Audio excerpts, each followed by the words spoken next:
ఏంటమ్మా ఇప్పుడే ఫంక్షన్ నుంచి వచ్చి అప్పుడే వంట అయిపోయిందా? చెయ్యాలి కదా మరి. అందరూ ఇవాళ నా పుట్టినరోజు వస్తున్నారు.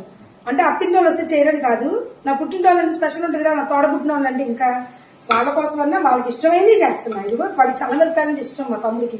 ఎవరు? అదిగో మా బ్రదర్ సూర్యాపేట వాస్తవ్యులు లక్ష్మీనారాయణ. అందుకే అంత తొందరగా చేస్తున్నా.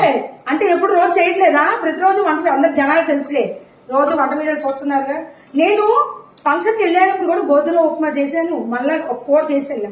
ఇప్పుడు వచ్చాక నేను ఏమేం చేశానంటే ఈ చల్లమిరపకాయలు దేంట్లోకి అంటే ఇదిగో మా తమ్ముడికి చుక్కకూర టమాటా అంటే ఇష్టం. వాటికి half fry, half boil fry అంటారు అనమాట. దీన్ని డీప్ ఫ్రై కాకుండా దొండకాయ ఫ్రై. నిన్న ఈ టేస్ట్ చూపిద్దామని వాడి కోసమే ఉంచే వంకాయ ఇన్స్టెంట్ కూరగాయ, అది కాకుండా ఇష్టం.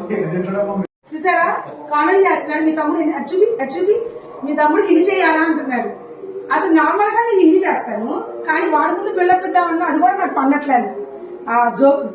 ఇవాళ ఇంతేనండి. తమ్ముడు వచ్చాడనే కాదు, తమ్ముడు రాకపోయినా నేను బయటకు వెళ్ళి వచ్చినా ఫాస్ట్ గానే వంట చేస్తా. మనం ఏ వంట ప్లాన్ గా చేసుకుంటే తొందరగానే అయిపోద్ది అండి. పెద్ద కష్టమైన పనే కాదు. ఏ పని ఇష్టంగా స్వీకరించండి, ఫాస్ట్ గా అయిపోద్ది. నచ్చితే లైక్ చేయండి.